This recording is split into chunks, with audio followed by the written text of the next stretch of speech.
Mike, you talked about after the game that you wanted to keep these guys believing.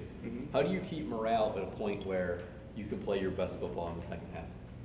Well, we keep doing what we're doing, you know, and the thing that we talked about on Sunday as a football family is that, you know, before you win, sometimes there's some things that got to take place, and you've got to have winning effort, and you have to be resilient, and you have to learn, you know, just to keep your head afloat when you go through those tough times. I thought Saturday was indicative of that. I mean, all the outside noise and everything that was going on last week, and to get down 17 kind of the way we did, in the way that we did, that was a perfect time for a football team to fold and said, you know what, we can't do this. And, you know, they didn't. They were resilient. They found a way to continue the battle, and they made it a heck of a football game.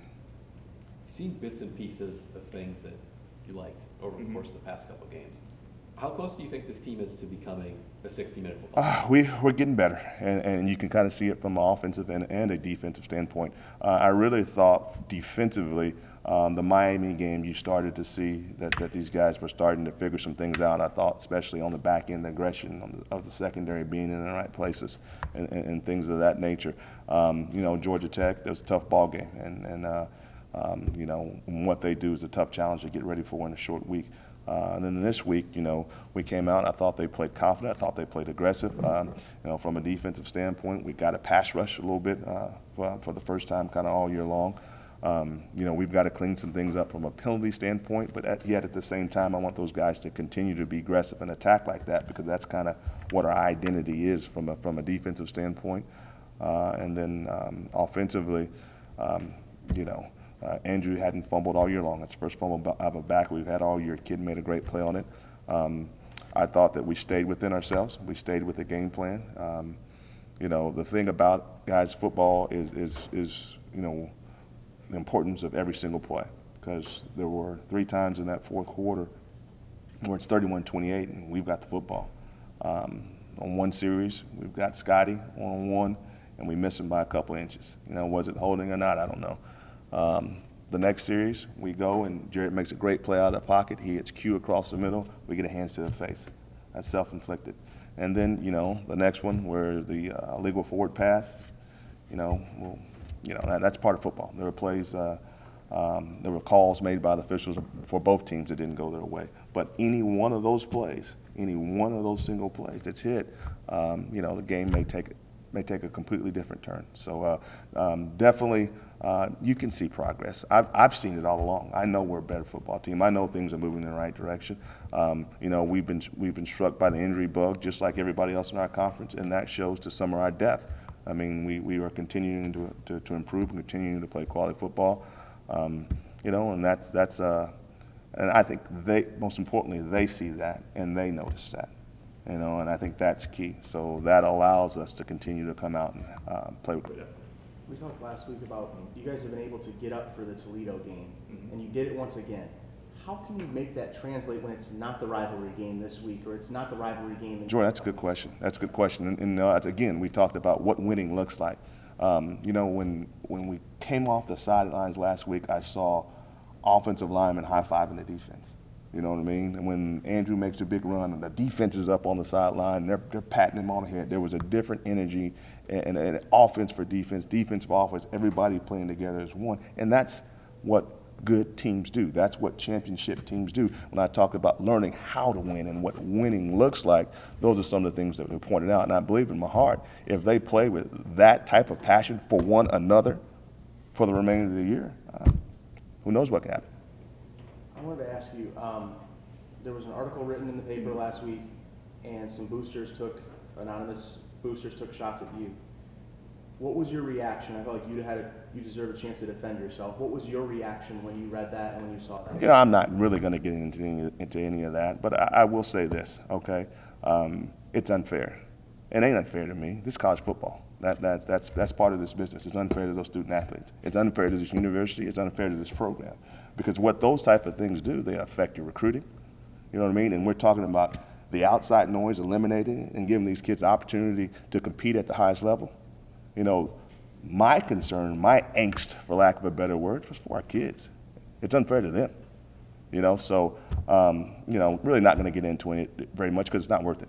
It's not worth it. I've got a job to do, and I will continue to do that job. I will make sure that we play football the right way. I will make sure that we're building and leading young men. I will make sure that everybody in this facility is having a dang good time doing it.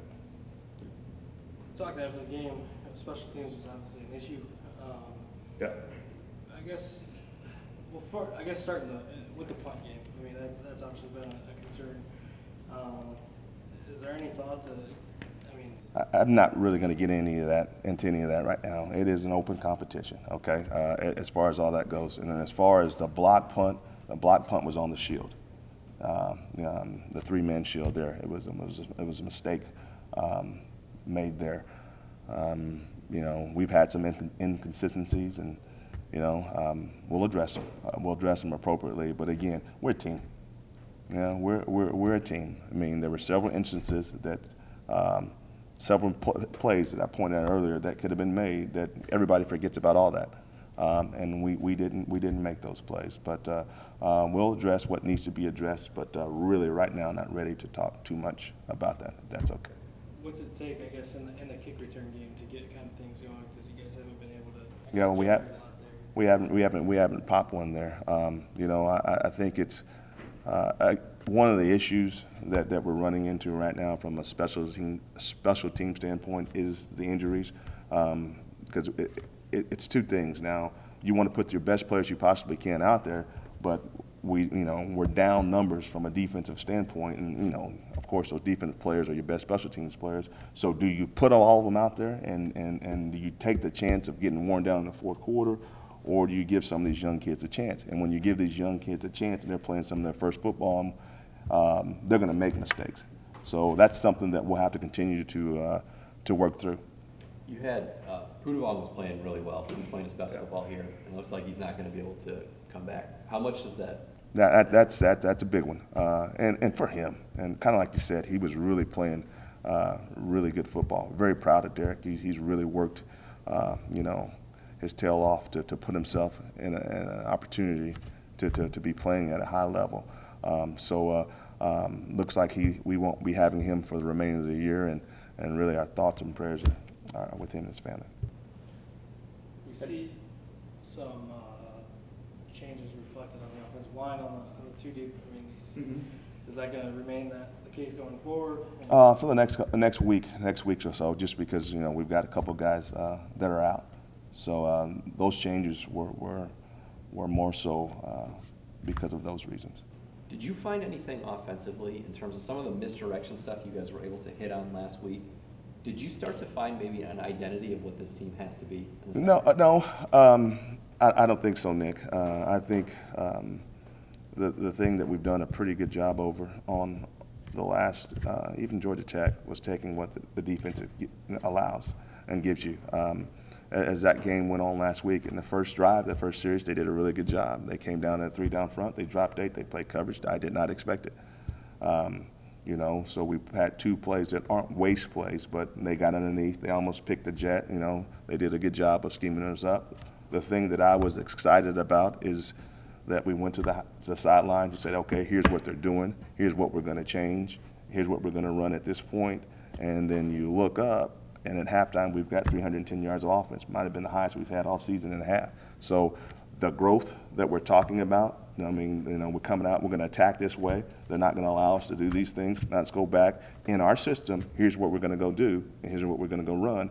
And they went out and they executed it. You talked about being more involved in play calling and things like that.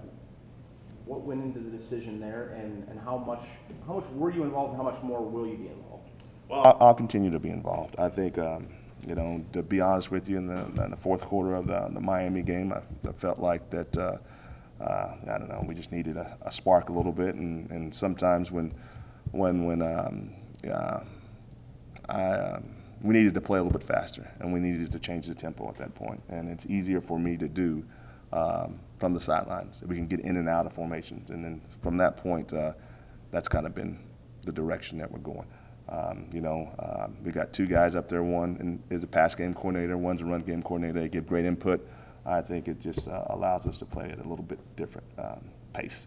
And at the same time, last week, it allows for me as a head coach to say, okay, you know what, it's 17-0 right now. I've given my defense 2 short fields.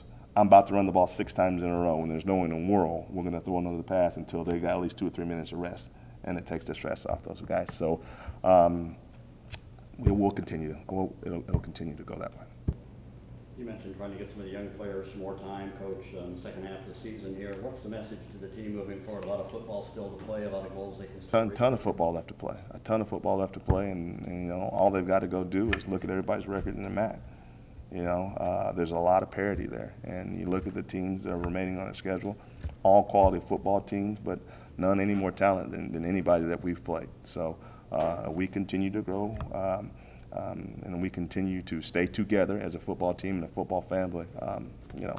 Like I said, who knows what can happen at the end of the season. You like having homecoming right after a big rivalry game like this, where you can get the kids back up for a big game this Saturday? I do. It's the last Saturday game that we'll have at home.